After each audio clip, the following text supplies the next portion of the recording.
Hello student, good morning. आज हम लोग स्टार्ट करने वाले हैं बाइनोमियल में अपना एक नया पार्ट, मल्टीनोमियल थ्योरम। तो चलिए इसके बारे में जानते हैं कि क्या होता है ये मल्टीनोमियल थ्योरम। जैसे हमने बाइनोमियल पढ़ा तो दो टर्म होंगे, a प्लस बी की होल पावर n, तो binomial. a plus B plus C की होल पावर n, तो trinomial. a plus B plus C plus D की whole power n, tetranomial. Similarly अगर हम बहुत सारे टर्म ले लेते हैं, kth टर्म तक ले लेते हैं, तो उसको हम क्या बोल देंगे, मल्टीनोमियल। तो जैसे हम कोफिशिएंट निकालना सीखते थे कि x की पावर n का कोफिशिएंट बताइए, x की पावर 3 का कोफिशिएंट बताइए, सेम वैसा ही काम यहाँ पर भी हम करने वाले हैं। हम यहाँ पर भी कोफिशिएंट ही निकालेंगे। तो लिखते हैं इसकी थ्योरम क्या है, इसके बारे में थोड़ा सा लिख लेते हैं। If n be a positive integer, write down, if n be a positive integer, if n be a positive integer, then x1 plus x2 plus x3 up to dash dash xk whole power n equal to sigma n factorial divided by n1 factorial, n2 factorial up to dash dash nk factorial into x1 की power n1 multiplied by x2 की power n2 multiplied by xk to the power nk। अब ये n1 n2 n3 क्या है, तो उसके बारे में लिख लेते हैं। Where n1 n2 n3, n1 n2 n3 up to dash dash dash nk are non-negative integer,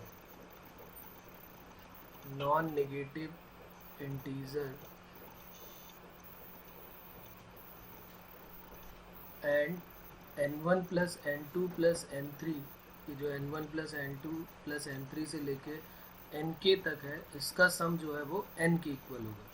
ये जो होल पावर n का केस दिया हुआ है, x1 plus x2 plus x3 up to dash dash xk की होल पावर n, तो ये जितने भी हमने ब्रेक किए n1 n2 n3 में, इनका सम जो है वो क्या हो जाएगा, n के इक्वल हो जाएगा। n1 plus n2 plus n3 up to nk equal to n। ठीक है। अब जैसे हमें कोफिशिएंट निकालना है,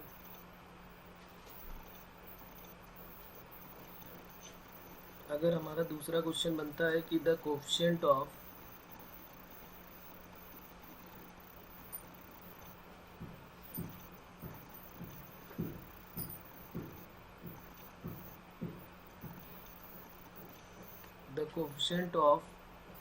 x1 की power n1 multiplied by x2 की power n2 multiplied by up to dash dash xk to the power nk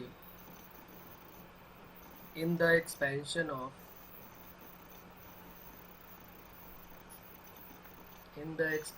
of x1 plus x2 plus x3 up to dash dash xk की whole power n, where n1 n2 n3 same वही है, n1 n2 n3, where n1 n2 n3, n1 n2 n3 up to dash dash nk are non-negative integer,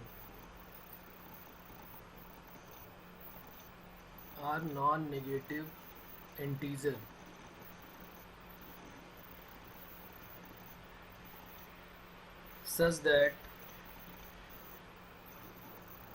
फिर वही पूरी कहानी है, n1 plus n2 plus n3 up to dash dash nk equal to n is, अगर हमें इसके expansion में, फिर से एक बार देख लेते हैं, अगर हमें इसके एक्सपेंशन में x1 plus x2 plus x3 up to xk की होल पावर n के एक्सपेंशन में अगर हमें इसका कोफिशिएंट निकालना है, अभी तक हम एक एक कोफिशिएंट निकालते थे, x की पावर 2, x की पावर 3, अब इनके मल्टीपल का, जिसमें x1 की पावर n1 हो, x2 की पावर n2 हो, x3 की पावर n3 हो, xk to the power nk हो, अगर इसका हमें कोफिशिएंट निकालना है, देन उसका फॉर्मूला हो जाएगा is equal to n factorial divided by n1 factorial, n2 factorial, n3 factorial up to nk factorial. ये जो यहाँ पर हम लोगों ने किया हुआ था ऊपर, ये जो वैल्यू आई थी, यही तो है इसका कोफिशिएंट। यहाँ पर देखिए ध्यान से, तो ये वैल्यू जो है इसका कोफिशिएंट क्या है, ये हो गए टर्म, तो इनका जो कोफिशिएंट है वो ये है सेम। तो यही हमने ले लिया यहाँ पे n factorial upon n1 factorial plus n2 factorial, n factorial upon n1 factorial into n2 factorial into n3 factorial up to nk factorial. और इसी में अगर हम लिख लें कि इफ अगर n1 plus n2 plus n3 से लेके nk, इनका सम, अगर कोई ऐसा कोफिशिएंट पूछा है जिसका सम ग्रेटर देन या फिर लेस देन n हो, देन फिर अगर कोफिशिएंट पूछता है, देन कोफिशिएंट ऑफ x1 की power n1 multiplied by x2 की power n2 multiplied by x2 to the xk to the power nk is, अगर इसका कोफिशिएंट पूछता है तो फिर क्या हो जाएगा, 0।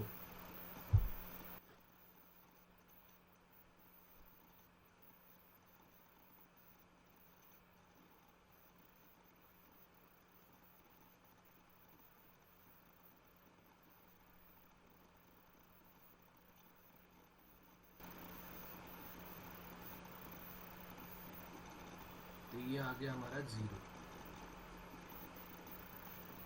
ओके, तो फिर से एक बार देख लेते हैं पूरा रिव्यू। मल्टीनोमियल थ्योरम में क्या है कि हमें अभी तक a प्लस बी की होल पावर n था, फिर 3 टर्म होंगे, 4 टर्म होंगे, तो बहुत सारे टर्म के लिए मल्टीनोमियल n जो है वो पॉजिटिव इंटीजर होना ज़रूरी है, और जितने भी पावर्स में ब्रेक किए गए हैं उनका सम जो है वो n के इक्वल होना चाहिए, और ये n1 n2 n3 non negative integer मतलब 0 से स्टार्ट होने चाहिए। नॉन नेगेटिव मतलब जो नेगेटिव ना हो तो 0 से लेके सारे ले लेंगे। और अगर इनका एक्सपेंशन हमें करना है तो हम सिग्मा ऑपरेट कर देते हैं n factorial upon n1 n2 n3 up to nk, x1 की पावर n1, x2 की power n2 up to xk की पावर nk तक सिग्मा ऑपरेट कर सकते हैं, सिग्मा एक्सपैंड कर सकते हैं, लेकिन हमें सिग्मा की ज़रूरत नहीं है एक्सपैंड करने, क्योंकि वो हमसे कभी भी एक्सपेंशन नहीं मांगने वाले हैं। वो हमसे सिर्फ अभी तक जो क्वेश्चन पूछा गया वो यही है कि इसका जो है कोफिशिएंट बताइए, x1 की पावर n1, x2 की पावर n2, x3 की power n3 up to xk की पावर nk, इसका हमें कोफिशिएंट निकालने के लिए पूछा गया। तो बस यहाँ पर यही हमें देखना था, तो ये हो गया। उसके बाद दूसरा काम क्या था कि अगर हमें कोफिशिएंट निकालना है तो हम ये वाले पार्ट का कोफिशिएंट हमें साफ साफ दिख रहा है कि अगर हमें इसका कोफिशिएंट चाहिए तो ये हो जाएगा n factorial upon n1 n2 n3, बस वहाँ से सिग्मा हट जाएगा क्योंकि वो तो एक्सपेंशन था, और ये यहाँ पर सिर्फ हमें कोफिशिएंट निकालना है।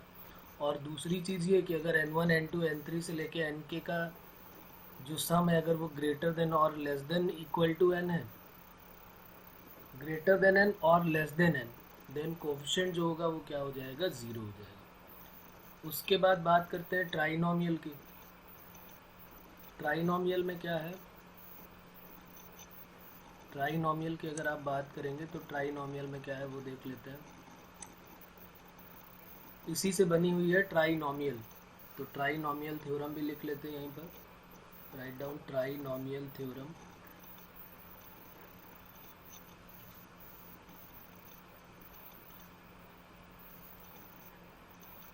ट्राइनोमियल थ्योरम क्या होगी, सेम यही हो जाएगा, बस मल्टीनोमियल की जगह हम क्या करेंगे, जैसे बाइनोमियल में 2 टर्म लिए थे तो ट्राइनोमियल में हम क्या ले लेंगे, 3 टर्म ले लेंगे। तो 3 टर्म कैसे ले लेंगे, तो देख लेते हैं, लिख लेते हैं, इसके बारे में भी सेम वही कहानी है जो ऊपर लिखी हुई है। If n is a positive integer, n अगर पॉजिटिव इंटीजर है, then x plus Y plus Z की whole power n equal to sigma n factorial whole divided by n1 factorial, n2 factorial, n3 factorial multiplied by X to the power n1, X to the power n1 के बाद y to the power n2 and z to the power n3। ये हो जाएगा। n1 n2 n3 क्या है, फिर वही पूरी कहानी वही जो ऊपर लिखी हुई है, where n1 n2 n3 where n1 n2 n3 n1 n2 n3 जो है वो क्या है, नॉन नेगेटिव इंटीजर है। n1 n2 n3 are non negative integer, ये नॉन नेगेटिव इंटीजर है such that n1 plus n2 plus n3 की value जो है वो n1 plus n2 plus n3 equal to n, n1 plus n2 plus n3 equal to क्या हो जाएगा, n1 plus n2 plus n3 equal to n।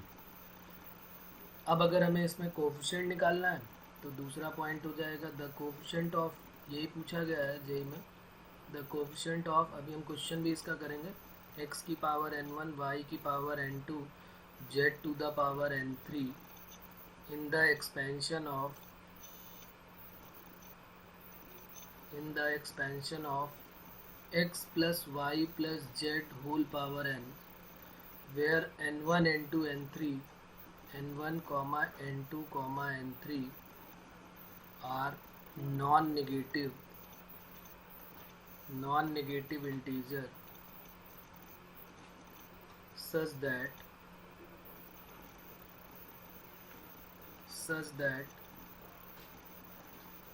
n1 plus n2 plus n3 equal to n। ये condition ज़रूर follow होनी चाहिए कि n1 plus n2 plus n3 जो है वो n की इक्वल है, is equal to n factorial whole divided by n1 factorial, n2 factorial और n3 फैक्टोरियल। और नेक्स्ट केस क्या हो जाएगा कि अगर n1 n2 n3 की वैल्यू जो है, if n1 plus n2 plus n3 अगर ये ग्रेटर देन और लेस देन n है, then coefficient of x to the power n1 y to the power n2 z to the power n3 in the expansion of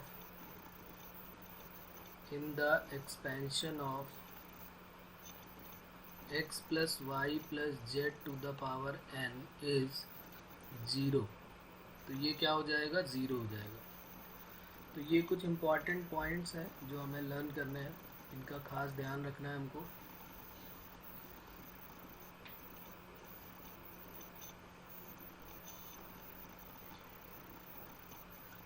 तो देखिए मैं इनको एक बार highlight कर देता हूँ। ये हमारा एक हो जाएगा, एक ये हमारा थ्योरम है, इसका हमें खास ध्यान रखना है।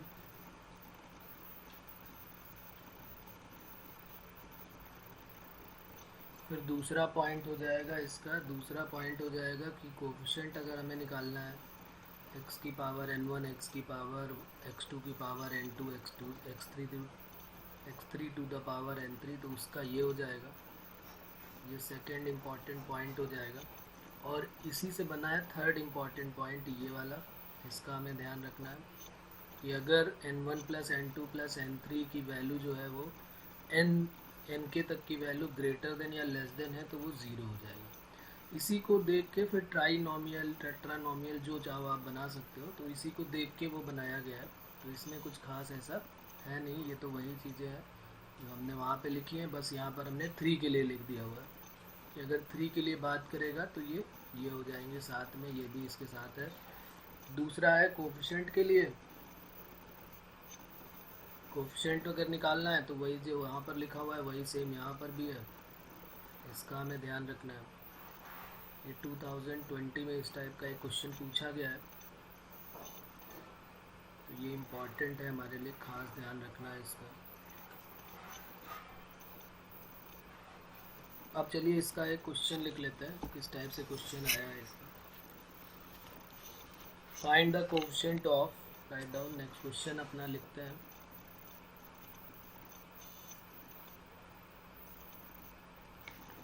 Find the coefficient of x cube. Find the coefficient of x cube y to the power 4 z to the power 2 t to the power 5 in the expansion of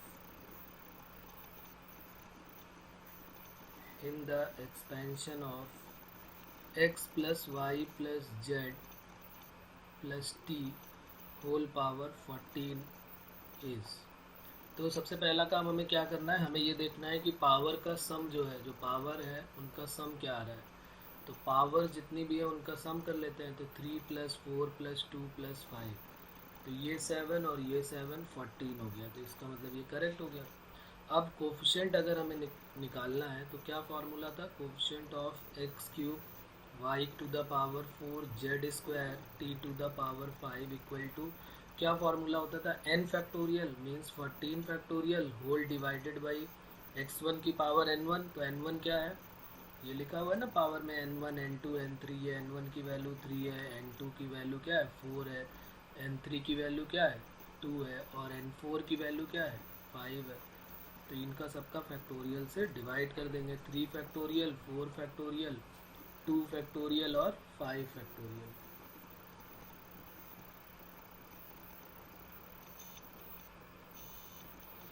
तो ये हमारा फाइनल आंसर हो जाएगा। इसमें एक ट्विस्ट है, वो भी देख लेते हैं कि अगर सपोज करते हमारा क्वेश्चन सेम यही होता, बस जो इक्वेशन है वो चेंज हो जाती, जो गिवन इक्वेशन है वहाँ माइनस प्लस आ जाते हैं, x - y + z - t की होल पावर 14। इसके एक्सपेंशन में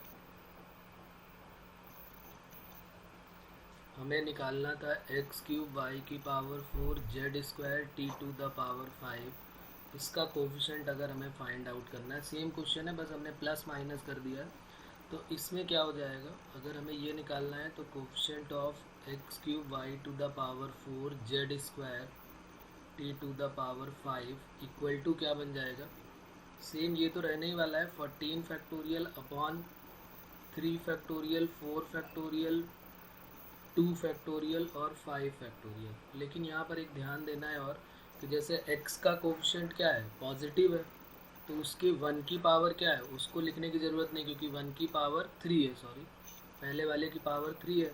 भाई x का कोफिशिएंट क्या है प्लस का 1 है। यहाँ पर अगर आप ध्यान दें तो x का कोफिशिएंट जो है वो प्लस का 1 है, यहाँ पर 1 है।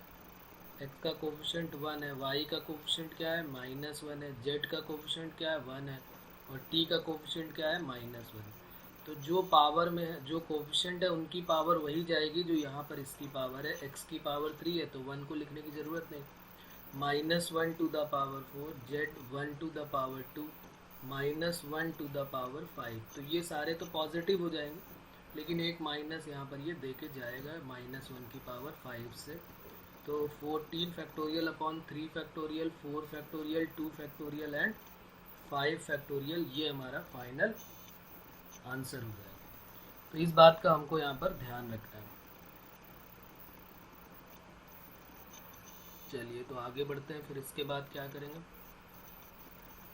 एक क्वेश्चन और करते हैं इसी टाइप का और उसमें लिखते हैं कि इसका क्या कैसे सॉल्व करेंगे उसको।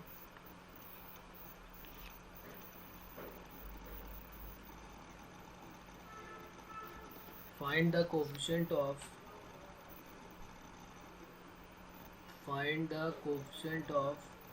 a to the power 4 b square c d in the expansion of a plus 2b minus c minus d by 4 whole power 8 is। तो इसका सलूशन कैसे करेंगे देख लेते हैं। सेम वही है मेथड, बस यहाँ पर ये देखना है कि ये 4 और 2 6 और ये 1 पावर्स का सम जो है वो 8 आ रहा है। तो 4 + 2 + 1 + 1 = 8, तो ये कंडीशन फुलफिल है। तो कोफिशिएंट जब हम निकालेंगे तो देखिए कैसे निकालेंगे, coefficient of a to the power 4 b square c और d equal to n factorial upon जितने हैं उनका factorial, 4 factorial 2 factorial 1 factorial 1 factorial. जो यहाँ पर कोफिशिएंट दिए हैं उनकी पावर भी वही होगी जो यहाँ पर ऊपर गिवन है विथ साइन। तो 1 to the power 4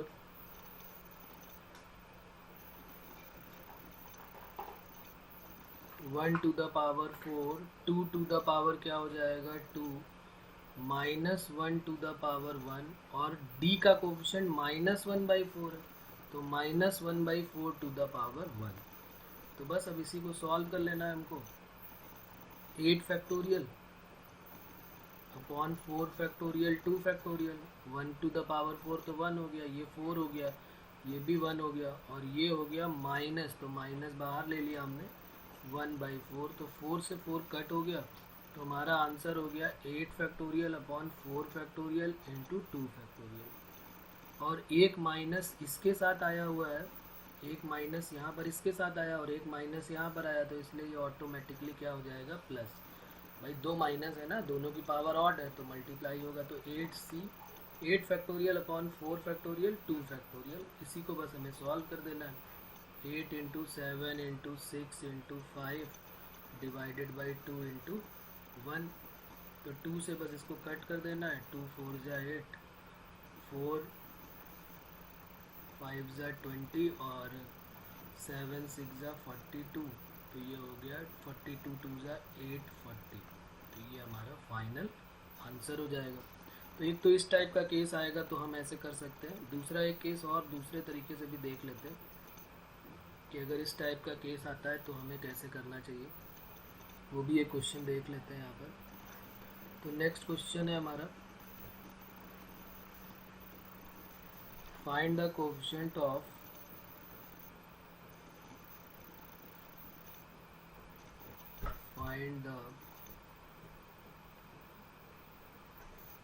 find the coefficient of a to the power 3, a to the power 3, b to the power 4, c to the power 5 in the expansion of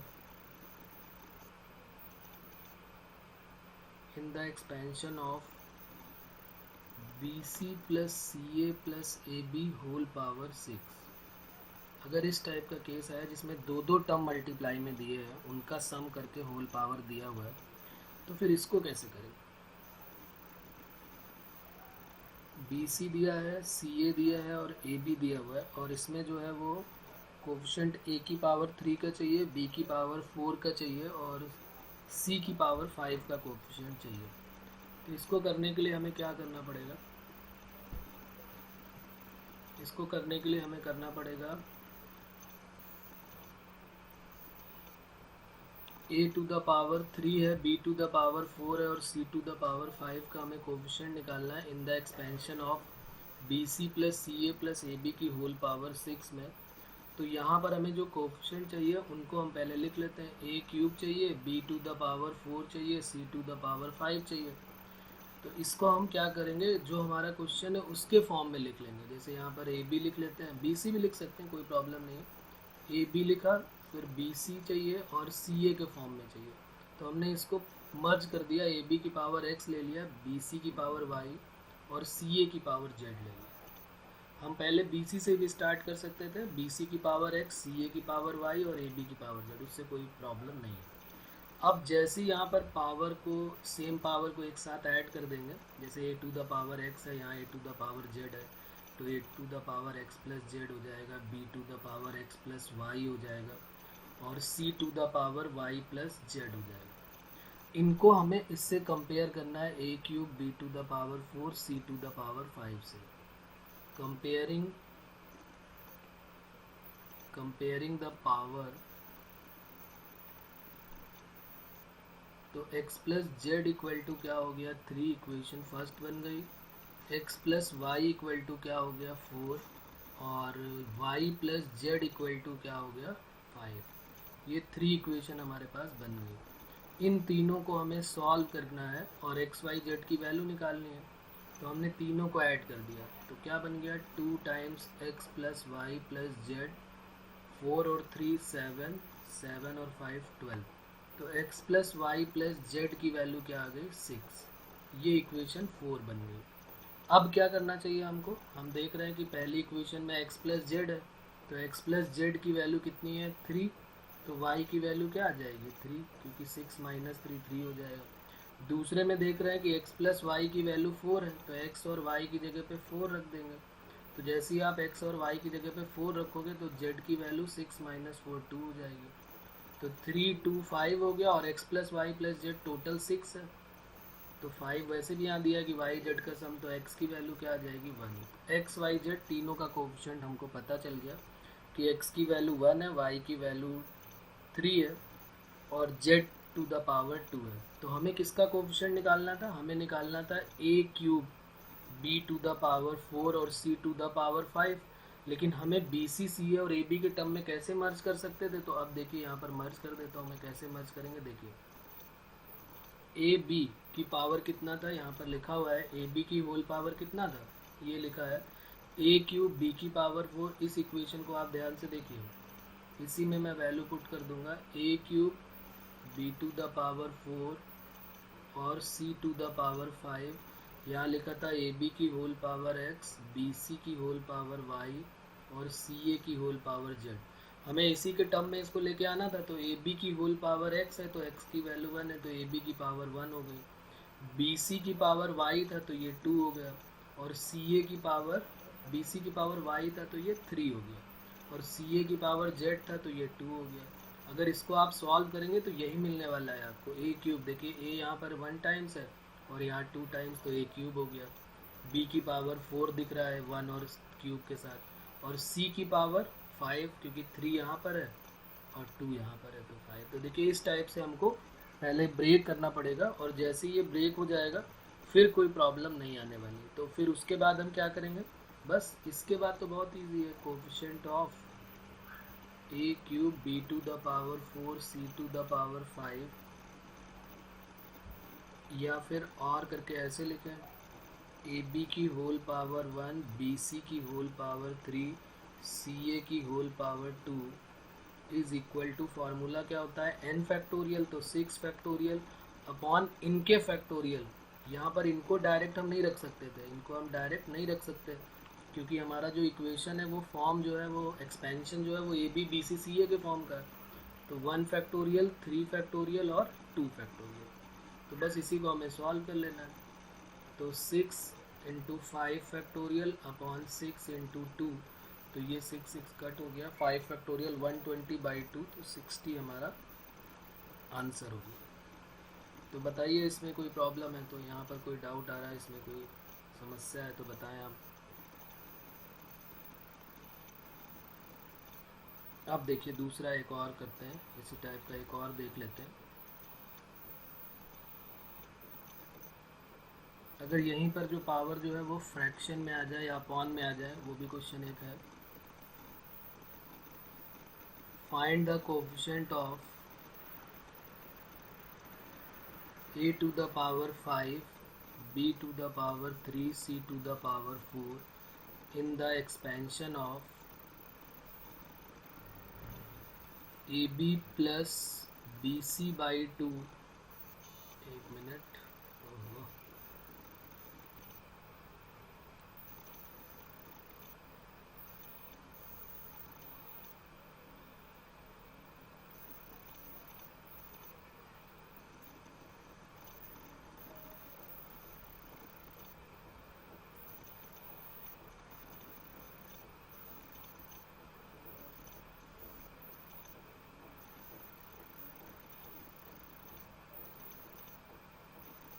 चलिए सही हो गया। ये भी कभी कभी जो है बहुत भाव दिखा देता है अपना।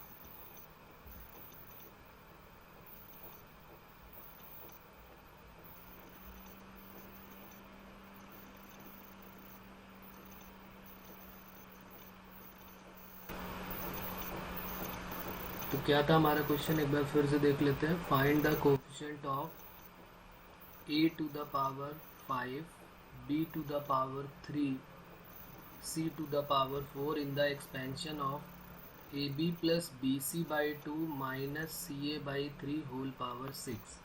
अब यहाँ पर मैंने जानबूझ के फ्रैक्शन वाला क्वेश्चन ले लिया। सेम क्वेश्चन है बिल्कुल, मेथड बिल्कुल सेम होने वाला है, कुछ भी घबराने वाली बात नहीं है। हमें क्या करना पड़ेगा, बस A B B C C A की पावर को जो है एडजस्ट करना है। तो वो तो मैंने आपको मेथड तो बता ही दिया। अब ज़रा आप यहाँ पर देखिए, डायरेक्ट कर रहा हूँ मैं। ए टू द पावर 5 है, बी क्यूब है, सी टू द पावर 4 है। मैं एक काम करता हूँ, इसको ए बी बी सी और सी ए के फॉर्म में लिख लेता हूँ, वही एक्स वाई जेड करके फिर सॉल्व करो। या थोड़ा सा सोचो ना, यहाँ पर अगर मैं 2 ले लूँ तो एक ए स्क्वायर मिल गया। अब मुझे ए की पावर 5 चाहिए, तो ए और किस में है, यहाँ पर अगर ए 1 लेता हूँ तो यहाँ 4 लेना पड़ेगा, तो सी 4 हो जाएगा। लेकिन सी यहाँ, जैसे अगर मैं स्टार्ट ऐसे करूँगा कि अगर मैं यहाँ पर जो है वो 2 ना लूँ डायरेक्ट, कोई बोलेगा भाई 2 कैसे डायरेक्ट ले लिया, तो आपके पास मेथड तो वो है ही है, उसकी कोई टेंशन तो है ही नहीं आपको, मेथड आपके पास है। अगर आपने यहाँ ए बी की पावर 1 ले लिया तो ए की पावर 1 यहाँ ले लेंगे, तो 4 यहाँ लेना पड़ेगा, तो 5 मर्ज हो गया, लेकिन मतलब बैलेंस हो गया 5। लेकिन सी की पावर यहाँ पर 4 हो गई, तो यहाँ सी बच गया, तो इसका मतलब ये तो हो ही नहीं सकता। तो फिर हम कैसे करेंगे, तो देखिए ए बी की पावर 2 ले लेता हूँ, और अगर 2 यहाँ ले लिया मैंने तो मुझे ए की पावर 5 चाहिए, तो 2 यहाँ ले लिया, तो यहाँ 3 ले लेता हूँ तो 5 हो जाएगा। बी को ज़रा मर्ज करता हूँ, मतलब बी को बैलेंस करता हूँ, बी क्यूब है तो बी की पावर 2 तो यहाँ है, यहाँ 1 ले लेते हैं, तो बी क्यूब, सी की पावर 3 और 1 4, देखिए बैलेंस हो जाता है, कोई बड़ी बात नहीं है। थोड़ा सा आपको दिमाग लगाना पड़ेगा, तो वो जो एक्स वाई जेड करके हमें इतनी बड़ी इक्वेशन बनानी पड़ी, फिर सॉल्व करनी पड़ी, वो सब करने की ज़रूरत नहीं पड़ेगी। अगर आपको डायरेक्ट समझ में नहीं आता देन आप उसी तरह चालू हो जाए, ऐसे कोई प्रॉब्लम वाली बात नहीं है। फिर कोफिशिएंट हमें निकालना है, तो coefficient of A to the power 5 B cube C to the power 4 और ए बी का स्क्वायर बी सी की पावर 1 और सी ए की power 3 is equal to 6 factorial whole divided by 2 factorial 1 factorial 3 factorial, और जो है coefficient उनका भी। तो ए बी की पावर, ए बी के साथ 1 है तो 1 की पावर 2 का कोई प्रॉब्लम नहीं है, लेकिन बी सी है वह +1/2 की पावर 1, और सी ए है -1/3 की पावर 3, ये ध्यान रखना पड़ेगा। तो अब यहाँ पर आ गया 6 फैक्टोरियल, बल्कि इसको मैं लिख लेता हूँ 6 × 5 फैक्टोरियल, ये 2 हो गया, और ये 3 फैक्टोरियल, 6 से 6 कट हो गया, इंटू ये हो जाएगा 1/2, और यहाँ पर कितना हो जाएगा -1/27। बस अब इसी को सॉल्व कर लेना है आपको। ये 6 था और यहाँ पर 2 था, तो ये हो गया 6 × 5 फैक्टोरियल, और यहाँ पर कितना था 2, तो 6 से 6 कट हो गया। अब इसी को हमें सॉल्व कर लेना है। 5 फैक्टोरियल होता है 120, तो ये हो गया 120 डिवाइडेड बाई 2 × 2 × 27, और यहाँ माइनस साइन एक और आ जाएगा, 2 2 ज़ा 4 3 ज़ा 12, 3 10 जा और 3 9 जा, तो माइनस का 10/9, ये हमारा फाइनल आंसर आ गया। तो बताइए इसमें कोई प्रॉब्लम है किसी को, यहाँ तक कोई डाउट है? अब चलिए एक और क्वेश्चन करते हैं।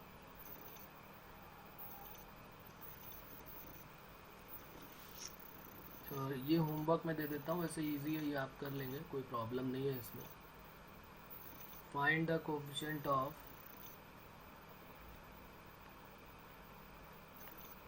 a to the power 4 b square c to the power 3 d to the power 5 in the expansion of a plus b plus c plus d की होल पावर 14। तो क्या करना पड़ेगा हमको, आंसर डायरेक्ट लिख देते हैं, देख लेते हैं बस हम। 4 और 2 6, 3 9 और 5 14 हो रहा, 14 factorial upon 4 factorial 2 factorial 3 factorial 5 factorial, यही हमारा फाइनल आंसर हो जाएगा। इसमें कोई प्रॉब्लम इतनी बड़ी नहीं होने वाली। बताइए इसमें कहीं किसी को कोई प्रॉब्लम है तो?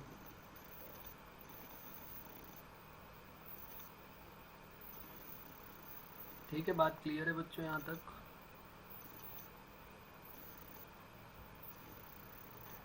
चलिए, तो ये भी बहुत इजी था। अब जरा एक और पढ़ लेते हैं, उसके बारे में यहाँ पर एक नोट इम्पॉर्टेंट पॉइंट करके, अगर इस टाइप का केस आता है तो क्या करेंगे। एक दूसरा केस, अभी तक हमने फर्स्ट केस देखा, अब ये केस सेकंड बोल सकते हैं इसको। क्या है कि एक्सपेंशन थोड़ा सा चेंज कर दिया मैंने, क्या चेंज हो के आया वो देखते हैं।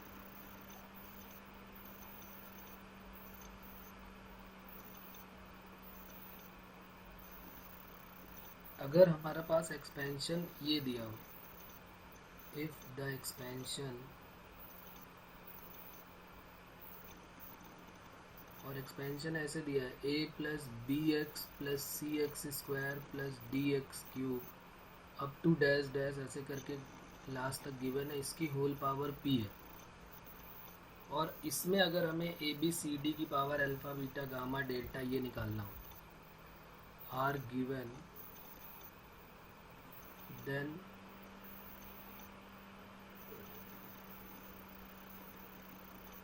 द कोफिशिएंट ऑफ, या अगर हमें टर्म निकालना है देन द टर्म, ऐसे कर लेते हैं कोफिशिएंट ही होगा टर्म का, मतलब इसी टर्म के बारे में बात हो रही है। तो if the expansion a plus B X plus C X square plus D X cube ऐसा कुछ हमें गिवन है, और अगर हमें a plus B X plus C X square plus D X cube up to dash dash whole power p तक given है, देन term involving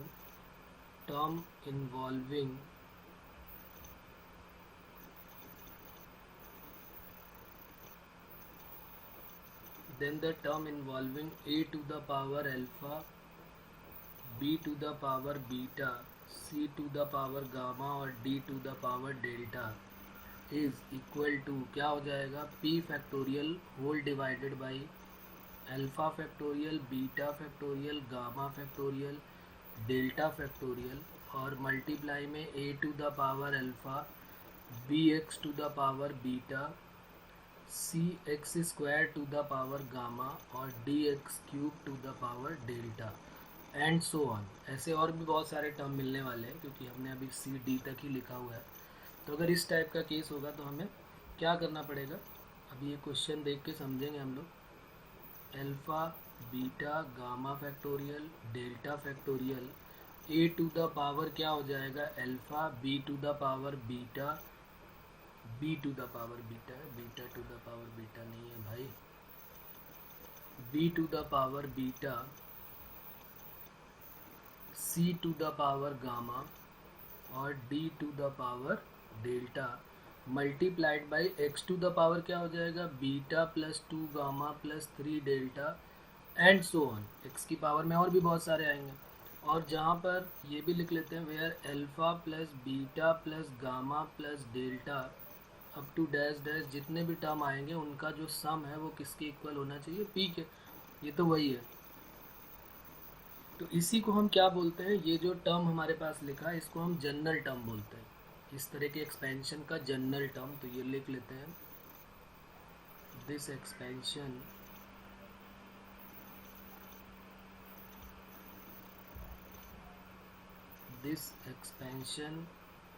may be called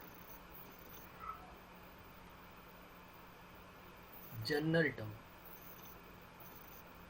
इस तरह के इक्वेशन का general term of the expansion.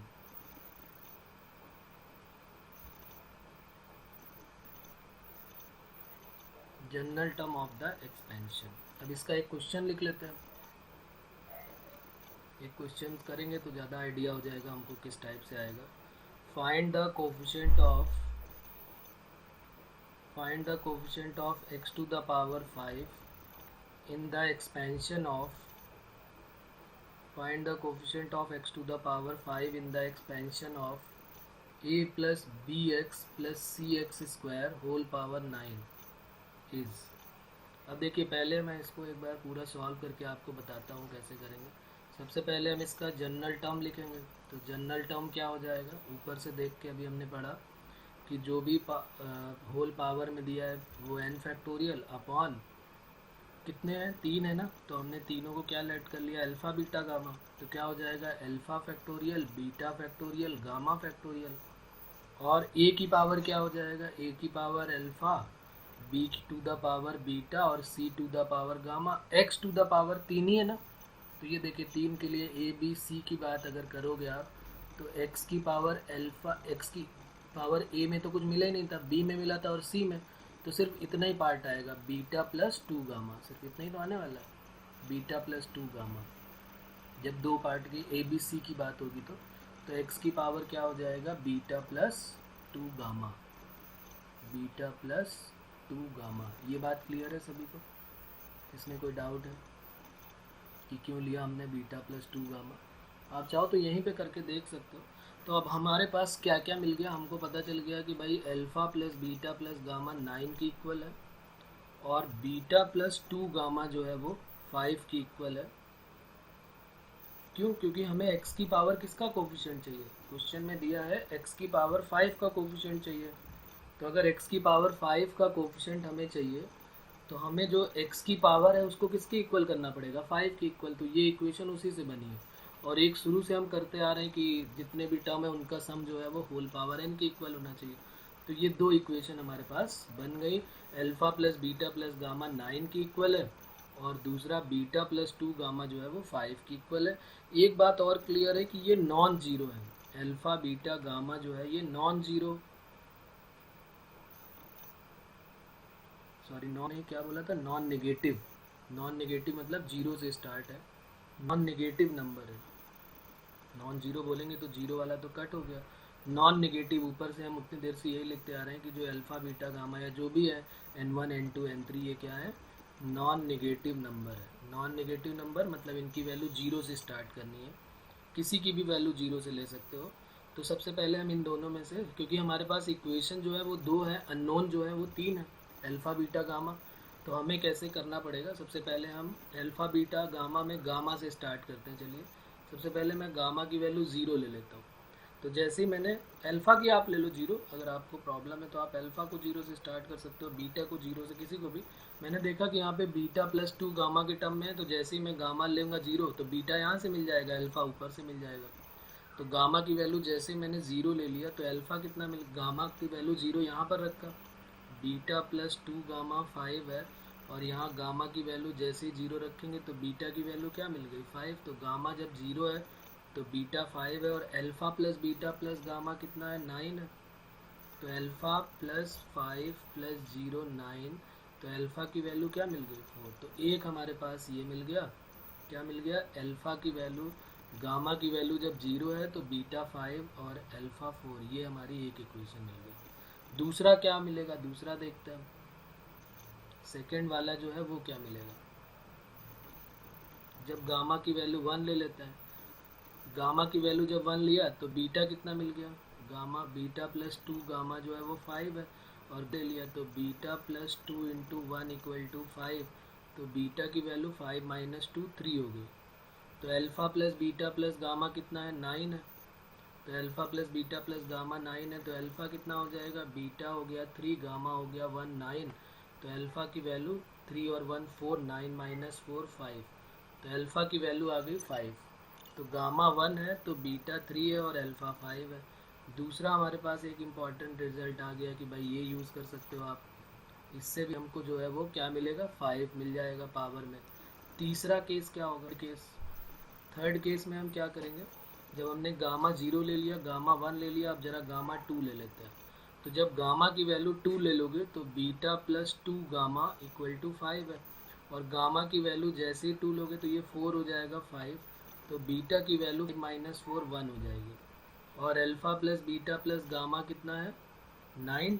तो beta alpha की value निकालनी है, बीटा जो है वो की वैल्यू 2 है, 9। तो अल्फ़ा की वैल्यू 9 माइनस 3 तो 6 हो जाएगी। ये हमारी इक्वेशन क्या बन जाएगी, थर्ड। तीन इक्वेशन हमारे पास बन गई। क्या और भी कुछ बनने वाला है, अगर हम ध्यान दें तो क्या और कोई अल्फ़ा बीटा गामा की वैल्यू मिलेगी। तो एक काम करते हैं, आप गामा की वैल्यू 3 ले लो। तो जैसे ही आप गामा की वैल्यू 3 लोगे, देखो कितना प्रॉब्लम हो जाएगी। आपने गामा की वैल्यू 3 ले लिया, और बीटा प्लस 2 गामा जो है वो 5 हो गया। तो बीटा प्लस ये 6 इक्वल टू 5 हो गया। तो बीटा की वैल्यू -1 आ गई। क्या ये पॉसिबल है कि बीटा की वैल्यू -1 आ जाए? तो गामा इक्वल टू 3 या 4, उसके आगे हम जा ही नहीं सकते। तो हमारे पास टोटल यही 3 केस बन जाएंगे। ये तो हमारे लिए बेकार हो गया। बात समझ में आ रही है? क्योंकि हमारे पास ये मतलब नॉन नेगेटिव है, सॉरी बार बार नॉन जीरो आ रहा है, नॉन नेगेटिव है ये। तो नॉन नेगेटिव में मतलब ज़ीरो हो सकता है या पॉजिटिव लेना है। तो गामा 3 4 5 ये सब तो पॉसिबल ही नहीं है। तो आप कोफिशिएंट डायरेक्ट निकाल देते हैं कि कोफिशिएंट क्या आएगा। Coefficient of x to the power 5 equal to, पहला वाला क्या आएगा, जब हमारे पास यहाँ पर a टू द पावर, यहाँ क्या हो गया 9 फैक्टोरियल, एक बार लिख लेता हूँ ऊपर वाली वैल्यू जो दी हुई है, क्या था कोफिशिएंट ऑफ x की पावर 5 का, वो यहाँ पर दिखा देता हूँ आपको फिर से, क्या था 9 factorial upon alpha factorial beta factorial gamma factorial multiply में a to the power alpha, b to the power beta और c to the power gamma, ये था, और x to the power beta plus 2 gamma था। तो अब देखिए इसी में रखने जा रहा हूँ 9 फैक्टोरियल अपॉन पहला अल्फ़ा बीटा गामा क्या है, पहला अल्फ़ा बीटा गामा है 450 पहला अल्फ़ा बीटा गामा जो है वो यहाँ पर लिख देता हूँ क्या क्या है, पहला है 450, दूसरा क्या आया था अल्फ़ा बीटा गामा 531, दूसरा आया था 531, और थर्ड क्या आया था, थर्ड जो है वो क्या आया था 612, तो तीसरा आया था 661 और 2। ये अल्फ़ा बीटा गामा हमें मिल रहा है सभी में, इसमें भी और इसमें भी, यही सब रखना है। तो अल्फ़ा की value 4 factorial 5 factorial 0 factorial a to the power alpha, a की वैल्यू क्या है a to the power alpha, a तो यही है, a to the power alpha यानी 4, b to the power beta यानी कि 5 और c to the power 0 plus 9 factorial upon, अच्छा x की पावर बीटा प्लस 2 गामा जब आप रखोगे तो आपको दिख रहा है साफ साफ कि बीटा की वैल्यू कितनी है 5 और गामा 0 है, तो x की पावर 5 ही आने वाला है यहाँ पर, हमने कोफिशिएंट लिख दिया तो फिर x की पावर 5 यहाँ लिखने की ज़रूरत नहीं है। दूसरा 9 factorial upon 5 factorial 3 factorial 1 factorial a to the power 5 b to the power 3 c to the power 1, इसमें भी x की पावर 5 आएगा तो वो भी लिखने की ज़रूरत नहीं क्योंकि हम कोफिशिएंट ही तो कलेक्ट कर रहे हैं। 6 factorial 1 factorial 2 factorial a to the power 6 b to the power 1 और c टू द पावर 2।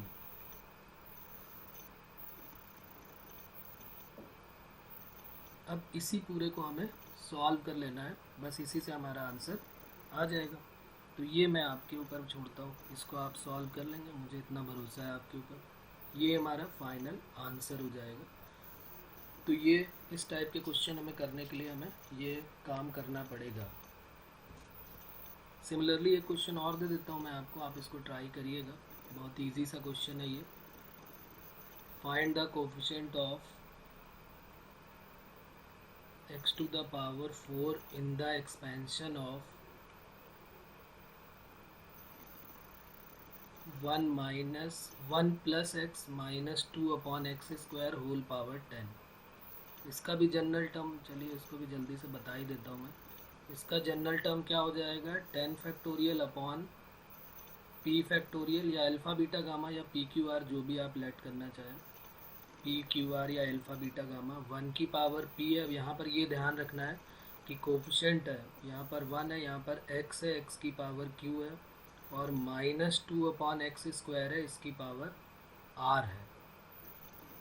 तो अब इनकी पावर को ज़रा एक साथ देखना पड़ेगा हमको कि q -2r बन रहा है ना, यहाँ पे देखिए, यहाँ पे अगर हम x की पावर को एक साथ करेंगे तो 10 factorial p factorial q factorial r factorial x to the power q -2r और -2 टू द पावर r, और ये q -2r किसके इक्वल करना है x की पावर 4 के, ये लिखा हुआ है हमें कोफिशिएंट x की पावर 4 के इक्वल करना है। और एक alpha plus beta plus gamma यानी p plus q plus r कितना है, तो वो होल पावर 10 की इक्वल है। दूसरा q -2r किसके इक्वल है, तो q -2r 4 की इक्वल है। इन दोनों को हमें सॉल्व करना है और पी क्यू आर की वैल्यूज़ निकालनी है या अल्फ़ा बीटा गामा की। तो बस यहाँ से हम कुछ भी, जैसे हम p से स्टार्ट करो, q से स्टार्ट करो, r से किसी को भी लेट कर लो आप। चलिए मैं p से उल्टा लेके आपको दिखाता हूँ। जैसे मान लिया हमने p की वैल्यू हमने, लेकिन अगर हम p लेंगे तो प्रॉब्लम है, क्योंकि p की वैल्यू अगर हम लेंगे तो पहले क्यू आर में 2 इक्वेशन उनको सॉल्व करते हैं। तो एक काम करते हैं ना, जैसे हमने ऊपर वाले केस में किया था वही काम यहाँ पर भी कर लेते हैं। हमने यहाँ पर गामा की वैल्यू जो है वो 0 ले लिया, या गामा की जगह हमने क्या लिया r, तो r की वैल्यू 0 ले लिया। तो r की वैल्यू 0, तो जैसे ही हमने r की वैल्यू 0 ले लिया तो r की वैल्यू 0 लेने से q minus 2r equal to 4 है, तो q की वैल्यू क्या आ गई 4। r की वैल्यू 0, q की वैल्यू 4 और p plus q plus r जो है वो 10 है, और q r और q जो है वो 0 प्लस 4 प्लस 0 ऐसे करके हुआ 10, तो p की वैल्यू क्या मिल गई 6। तो ये एक कंडीशन बन गई कि पी क्यू आर की वैल्यू 6,4,0 एक पेयर हमारा बन गया। दूसरा, जब r की वैल्यू 1 ले लेते हैं, तो r की वैल्यू 1 लोगे तो q minus 2 into 1 equal to 4, तो q की वैल्यू क्या आ जाएगी 6, और p की value p plus q plus r वो कितना है हमारे पास 10, तो q की वैल्यू p q जो है वो 6 है और ये 1 7 हो गया, तो p की वैल्यू क्या आ गई 3, क्योंकि 10 माइनस 7 3, तो 3,6,1 एक दूसरा बन गया। एक तीसरा r की वैल्यू जरा 2 लेके देख लेते हैं। 2 लेने से क्या होगा, जैसे हमने r की वैल्यू 2 ले ली तो q की वैल्यू q minus 2 into 2 equal to 4, तो q की वैल्यू 8 हो गई। तो यहाँ पे p plus q plus r जो है वो 10 है, और 8 और 2 10 हो गया, तो 2 plus p plus 2 plus 8 equal to 10, तो p की वैल्यू 0 हो गई। तो यहाँ से क्या मिल गया p 0 8 और 2। अब जो जैसे ही आप r की वैल्यू 3 लोगे तो q तो दे देगा, लेकिन दूसरा वाले में प्रॉब्लम क्रिएट करेगा। देखिए जैसे मैं दिखाता हूँ, लेकिन ये पॉसिबल नहीं होगा। 2 इंटू यहाँ पे 3 यानी 4, यानी q की वैल्यू क्या हो गई 3 और 2 6 और 4 10, तो p की वैल्यू कितनी हो जाएगी p plus q plus r जो है वो 10 है, तो p plus q 10 plus 3 equal to 10, तो p की वैल्यू माइनस 3। क्या नेगेटिव पॉसिबल है, तो इसके आगे वाले जितने भी टर्म हैं वो पॉसिबल नहीं होंगे। तो अब हमारे पास बचेगा क्या क्या, ये सारा तो कैंसिल हो गया, तो बस हमारे पास 3 पेयर बच गए। उन्हीं तीनों को हम आंसर में लिख देते हैं। पहला पेयर हमारे पास क्या आया 6 4 0, दूसरा पेयर क्या आया पी क्यू आर की वैल्यू बोल रहा हूँ मैं, दूसरा पेयर हमारे पास आया 3 6 1, और तीसरा पेयर हमारे पास आया 0 8 और 2। ये देखिए यहाँ पर लिखा हुआ ना 6 4 3 6 1 0 8 2। बस कोफिशिएंट ऑफ x की पावर 4 डायरेक्ट आंसर लिख देते हैं। कोफिशिएंट ऑफ x की पावर 4 इक्वल टू, पहला है 10 factorial upon 6 factorial 4 factorial 0 factorial into minus 2 की पावर क्या हो जाएगी, जिसमें माइनस 2 है उसका ध्यान रखना है, तो वो है c। बाकियों की पावर कुछ भी हो उससे कोई मतलब नहीं है, क्योंकि वहाँ पर क्या है सब में जो पावर दी हुई है वो 1 1 है, तो हमें सिर्फ c से मतलब है। बाकी किसी की पावर भी 1 का कोफिशिएंट कुछ कोई फ़र्क नहीं पड़ने वाला, तो इसलिए इसमें 1 और 1 कर सकते हो, लेकिन ज़रूरत नहीं है। इंटू वन ये सब हटा देते हैं। फिर दूसरे में 10 फैक्टोरियल अपॉन दूसरा क्या है 3 फैक्टोरियल 6 फैक्टोरियल 1 फैक्टोरियल, सी वाला जो आर वाला है उसका माइनस 2 की पावर 1 हो जाएगा। बाकी दोनों तो 1 ही होने वाले हैं, उससे कोई प्रॉब्लम नहीं है। 10 factorial 0 factorial 8 factorial 2 factorial, minus 2 की पावर अब क्या हो जाएगा 2। हमने सिर्फ माइनस 2 को ही क्यों लिया, बाकी दोनों 1 1 है। बार बार मैं यही बता रहा हूँ कि 1 को लेने की ज़रूरत नहीं है, जो भी अलग सा कोफिशिएंट होगा 1 के अलावा उसी को हम लेते हैं। बस अब इसी को सॉल्व कर लेना है, आंसर आ जाएगा। तो 10 फैक्टोरियल अपॉन 6 फैक्टोरियल, इसको आप खुद करेंगे सॉल्व, ये आपका होमवर्क हो जाएगा। फाइनल आंसर मैं आपको बता देता हूँ, इसका आंसर 1290 आना चाहिए, तो ये आपको ट्राई करना है, ठीक है, इसको लेके आना है। तो चलिए, मल्टीनोमियल थ्योरम का किस्सा यहीं से ख़त्म होता है। मिलते हैं फिर नेक्स्ट टाइम पे। Okay, bye bye.